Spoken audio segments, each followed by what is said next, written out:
Hello, Algebra 2 students, Mr. Marr here, and today we're going to look at our final version of completing the square. So what I've done is I have a quadratic in standard form, and notice I don't have any numbers involved here. I just have ax squared plus bx plus c.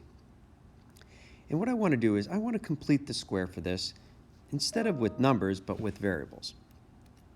Okay? So, as I always do when I'm completing the square, I want to isolate my x terms.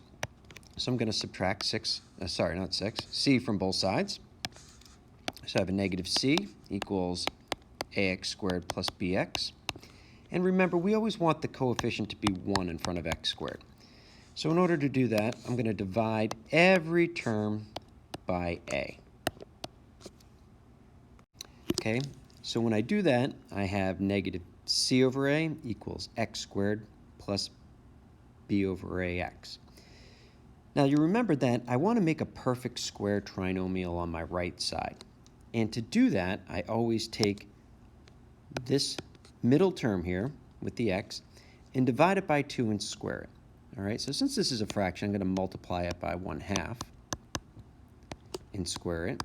So I would have b over 2a squared, which is going to equal b over 4a squared. So that's what I'm going to add to both sides.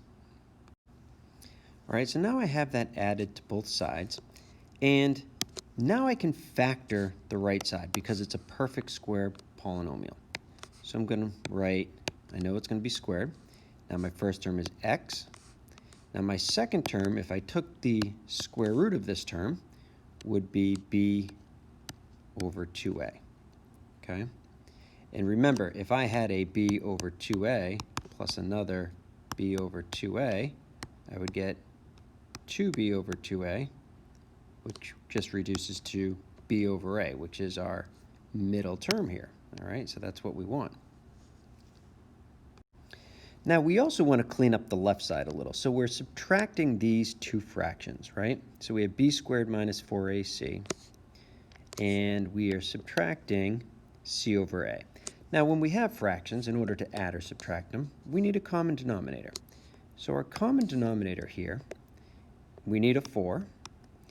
We need an a, but the first term here is an a squared. So it's going to be 4a squared.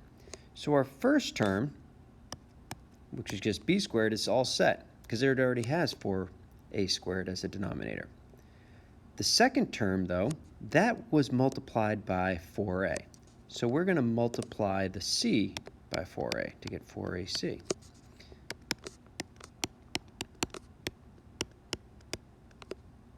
All right, so now I have everything set up nicely, and I'm going to take the square root of both sides, okay? So at this point here, I want to get rid of the square, and I'm going to take the square root of both sides. So this simply gets rid of the square root here, or the squared, I should say.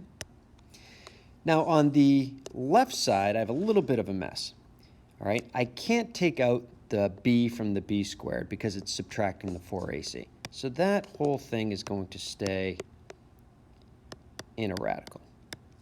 But what I can take out is the denominator, 4a squared, has a square root of 2a. Okay? Now one thing I also have to remember is anytime I take a square root, it's positive or negative.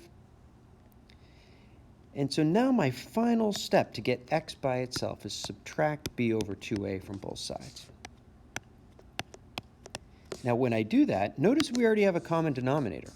Okay? So I have x equals negative b plus or minus b squared minus 4ac all over that common denominator of 2a.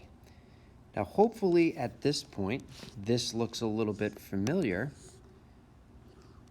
because this is our quadratic formula.